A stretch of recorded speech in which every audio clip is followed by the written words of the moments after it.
udah berdiri di depan Candi Borobudur, lalu kamu tanya satu hal sederhana, ini sebenarnya bangunan apa? Bukan sekadar candi, bukan sekadar warisan sejarah, tapi apa sebenarnya ini?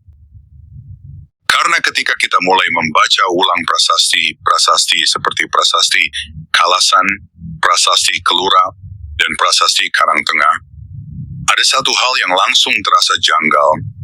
Penanggalannya bukan sekadar tanggal biasa. Coba perhatikan kalimat ini. Hari ke-14 paruh terang bulan Asalha garis miring Vesaha. Ini bukan tanggal administratif. Ini adalah purnama. Momen ketika bulan berada di titik cahaya maksimal. Artinya apa, Bi?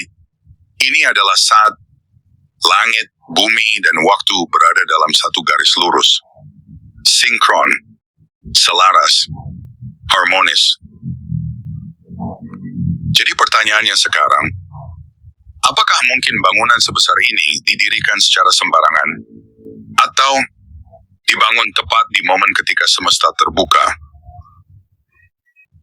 Sistem waktunya juga tidak sederhana. Ada tithi, fase bulan, ada paksa, terang sampai gelap, ada masa, bulan, dan semua itu terhubung dengan sistem lokal seperti Pranata Mangsa. Artinya, satu tanggal dalam prasasti, hasil membaca langit secara utuh. Dan ini belum selesai, karena sistem ini terhubung dengan yang lebih besar, Surya Sengkala Jawa, sistem waktu berbasis matahari, yang tidak cuma mencatat tahun, tapi membaca kualitas zaman. Dalam sistem ini, ada siklus 2100 tahun, dan dibagi menjadi 3 fase besar. 700 tahun pertama Kaliswara, 700 tahun kedua Kali Yoga, 700 tahun ketiga Kali Sangara. Jadi ketika prasasti menyebut angka 700 tahun, itu bukan angka biasa. Itu adalah satu siklus penuh peradaban. Sekarang kita masuk ke bagian yang lebih dalam. Kata dalam prasasti, bumi sambara budara. Kalau kita bedah, bumi sama dengan bumi, sambara sama dengan himpunan energi, udara sama dengan penyangga garis miring gunung. Artinya, gunung penyangga bumi yang menjadi himpunan energi kebajikan. Sekarang lihat bentuknya. Berundak, naik ke atas, seperti gunung, seperti peta semesta. Ini bukan kebetulan. Di desain kosmik. Sekarang bandingkan dengan nama Borobudur. Katanya dari desa Bore. Masalahnya, desa itu tidak pernah ditemukan. Lalu Budur diartikan purba. Padahal dalam Jawa, lebih dekat ke bidur atau biduran, benjolan, tonjolan. Serius? Peradaban sebesar ini dikasih nama seperti itu? Sekarang kita masuk ke istilah yang jauh lebih dalam. Phuana Caka Phala. Artinya, Phuana alam semesta, Caka siklus waktu, Phala manifestasi. Jadi ini adalah manifestasi dari siklus kosmik semesta. Dan diperkuat lagi dengan Sangharama Mahavihariya Paratera Arya. Artinya, pusat pembelajaran besar, tempat para guru agung. Ini bukan candi. Ini adalah Universitas Spiritual tingkat tinggi. Lalu muncul kata penting, Samga. Bukan sekadar komunitas, tapi jaringan pengetahuan yang dijaga lintas generasi. Bahkan disebut Varsasyatai Saptabhi 700 tahun. Artinya, ilmu ini udah hidup dan dijaga selama satu siklus penuh sebelum ditulis dalam batu. Sekarang kita sampai pada konflik besar. Selama ini kita diajarkan Kama Datu, Rupa Datu, Arupa Datu. Tapi, istilah ini tidak pernah muncul di prasasti lokal. Tidak konsisten dengan sistem waktu. Tidak selaras dengan Pranata Mangsa. tidak cocok dengan pola siklus. Sebaliknya, Nusantara punya konsep sendiri. Bawanadriya alam kehidupan, Bawanadriya alam kesadaran, Bawana langgeng alam harmoni.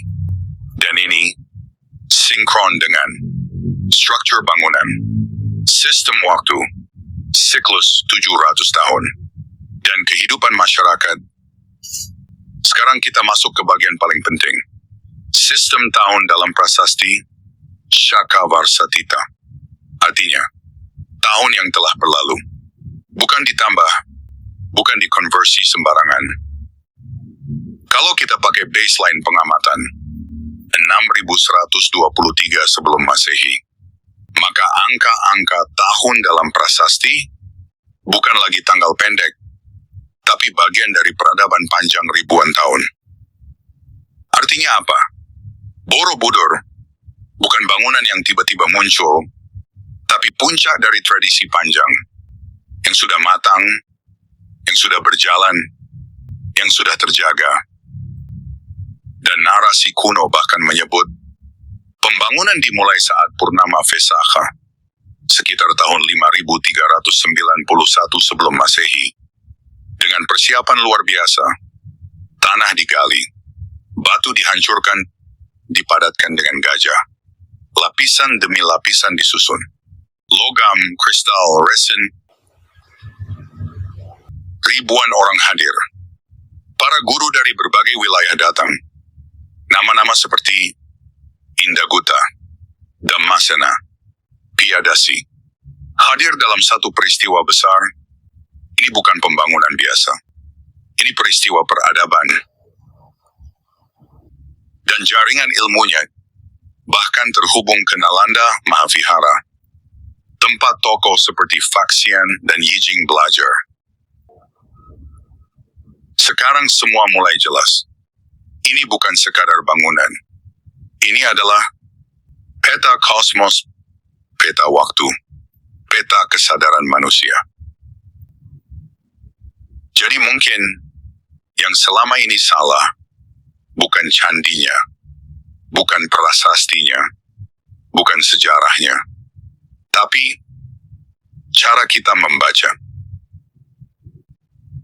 Dan sekarang pertanyaan terakhir, kalau semua ini benar, kalau nama aslinya bukan Borobudur, kalau maknanya jauh lebih dalam dari yang diajarkan, apakah kita siap menerima bahwa selama ini kita hanya mengenal kulitnya, bukan hakikatnya? Ketika kita membaca ulang prasasti yang berkaitan dengan Candi Borobudur, seperti prasasti Kalasan, prasasti Kelura, dan prasasti Karangtengah, maka satu hal langsung terlihat jelas.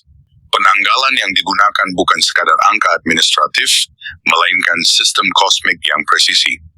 Frasa-sal seperti hari ke-14 paruh terang bulan Asalha, garis miring Vesakha, merujuk pada fase purnama, yaitu saat bulan berada pada titik cahaya maksimal.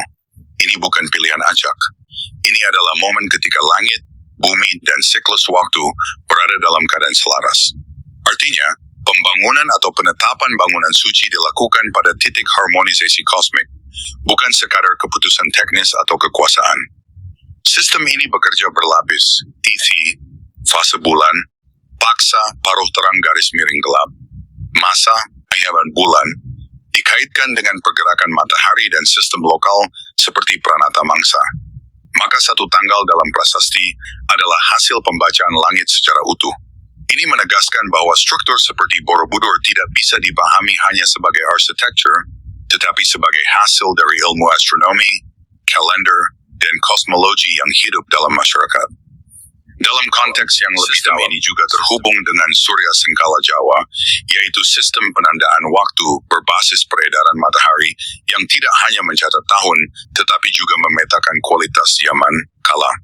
Dalam siklus ini dikenal pembagian 2100 tahun per fase kali, yang terbagi menjadi 3 bagian besar masing-masing 700 tahun, kali swara, kali yoga, dan kali sangara. Setiap 700 tahun bukan sekadar hitungan linear, tetapi fase perubahan energi zaman. Di dalamnya masih terbagi lagi menjadi kala-kala 100 tahunan, yang menandai dinamika peradaban. Inilah yang membuat angka seperti 700 tahun dalam prasasti menjadi sangat penting, karena ia bukan angka biasa, melainkan satu siklus penuh dalam sistem kosmologi waktu Nusantara. Pranata Mangsa melengkapi sistem ini pada skala yang lebih dekat dengan kehidupan sehari-hari. Jika Surya Sengkala bekerja pada skala besar, zaman dan siklus ribuan tahun, maka Pranata Mangsa bekerja pada skala tahunan, membagi tahun menjadi fase-fase musim seperti rendeng, marengan, K3, dan labuhan. Ini menunjukkan bahwa masyarakat Nusantara membaca waktu secara menyeluruh, dari siklus harian, bulanan, tahunan, hingga siklus ratusan dan ribuan tahun. Maka ketika sebuah prasasti menyebut tanggal spesifik, ia sebenarnya berada dalam jaringan besar sistem waktu, dari mangsa, musim, ke titi, bulan, hingga ke siklus 700 tahunan dalam Surya Sengkala. Inilah yang membuat pembangunan Borobudur tidak mungkin dilepaskan dari momen kosmik yang sangat terukur. Masuk ke aspek filologis, muncul istilah seperti bumi sambara budara. Secara gramatikal, bumi, wami, bumi, sambara, himpunan garis miring akumulasi, budara, penyangga garis miring gunung. Ini bukan sekadar nama, tetapi definisi fungsi. Gunung penyangga bumi yang menjadi himpunan energi kebajikan. Jika dibandingkan dengan istilah Borobudur, yang sering ditafsirkan berasal dari Bore, desa yang tidak pernah terbukti ada, dan Budur, dipaksakan berarti purba, padahal dalam Jawa dekat dengan bidur garis miring biduran, maka jelas terjadi reduksi makna. Secara empiris dan bentuk fisik, konsep bumi sambara budara jauh lebih sesuai dengan struktur berundak seperti gunung kosmik. Lebih dalam lagi istilah Phuana Caka Phala membuka makna kosmologis. Phuana dan alam semesta, Caka siklus waktu, Phala manifestasi garis miring hasil. Ini berarti bangunan tersebut adalah manifestasi dari siklus kosmik semesta. Ditambah dengan Sangharama Mahaviharya para Tera Arya, yang secara gramatikal menunjukkan pusat pembelajaran besar para guru agung, maka semakin jelas bahwa ini bukan sekadar tempat ibadah, melainkan pusat pendidikan spiritual tingkat tinggi, sebuah sistem peradaban. Istilah Samga dalam prasasti juga memperkuat hal ini.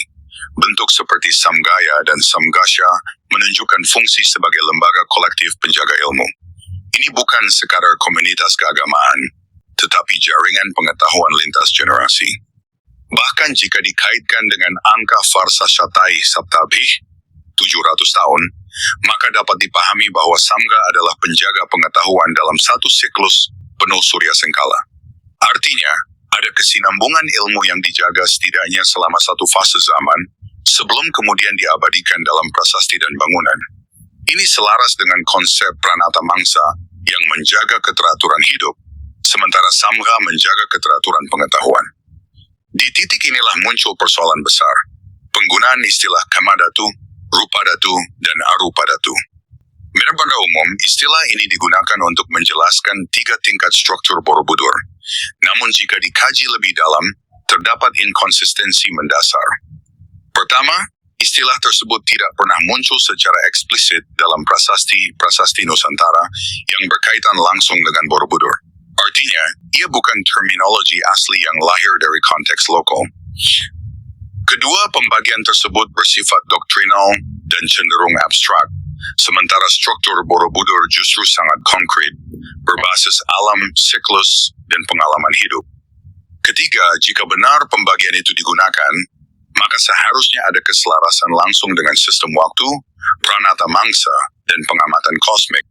Namun hal ini tidak ditemukan secara konsisten. Keempat, istilah tersebut cenderung mereduksi struktur menjadi tingkatan spiritual linear. Padahal dari data prasasti dan kosmologi Nusantara, yang terjadi adalah sistem siklikal dan integratif berbasis Surya Sengkala dan Pranata Mangsa. Sebagai gantinya, konsep Nusantara menawarkan pembacaan yang lebih utuh dan konsisten. Bawanatria adalah alam kehidupan nyata, tempat manusia hidup, berinteraksi dengan alam, menjalani siklus Pranata Mangsa, dan mengalami hukum sebab akibat. Bawanatria adalah alam kesadaran, di mana manusia mulai memahami kosmos, membaca waktu, Shaka, Surya Sengkala, dan menjalani laku spiritual dalam siklus-siklus zaman. Kawana langgeng adalah alam harmoni, di mana kesadaran menyatu dengan keteraturan semesta, selaras dengan puncak siklus kosmik dan keseimbangan waktu. Ketiga lapisan ini bukan sekadar konsep filosofis, tetapi selaras dengan struktur fisik Borobudur, sistem penanggalan prasasti, siklus Surya Sengkala 700 tahunan, Pranata Mangsa, siklus tahunan, dan praktik kehidupan masyarakat. Dalam kelanjutan pembacaan ini, jika kita merujuk pada bahasan terdahulu mengenai baseline kalender Shaka Nusantara pada titik awal pengamatan 6123 sebelum Masehi, maka sistem Shaka Varsatita dalam prasasti harus dipahami sebagai tahun yang telah berlalu dari titik awal tersebut, bukan ditambahkan dengan angka lain.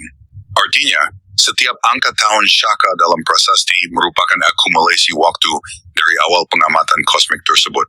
Dengan pendekatan ini, angka-angka tahun yang muncul dalam prasasti yang berkaitan dengan masa pembangunan Borobudur tidak lagi dibaca sebagai tanggal linear pendek, tetapi sebagai bagian dari rentang panjang peradaban.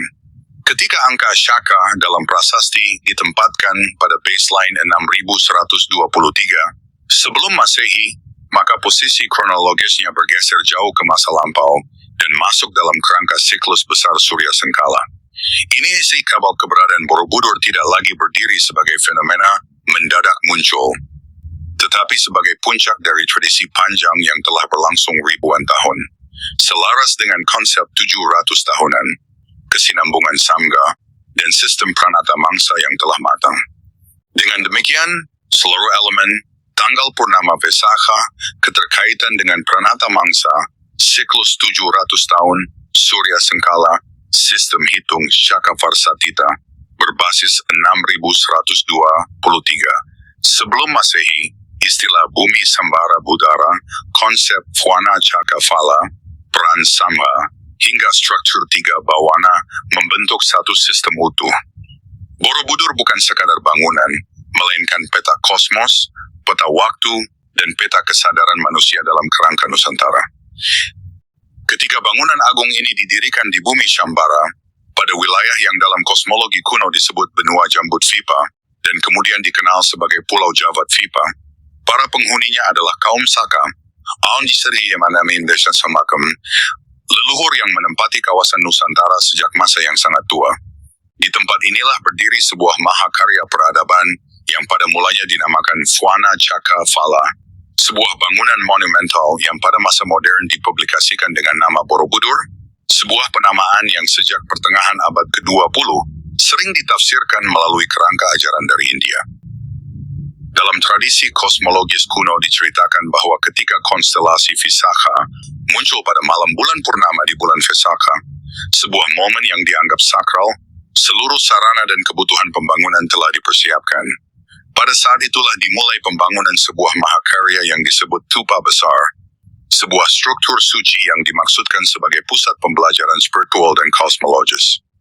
Pada hari ke-14 dari paruh terang bulan Asalha, Vesakha yang dalam tradisi kronologis kuno disebut tahun 5391 sebelum Masehi, Raja mempersiapkan tempat di mana Tupa Besar akan didirikan.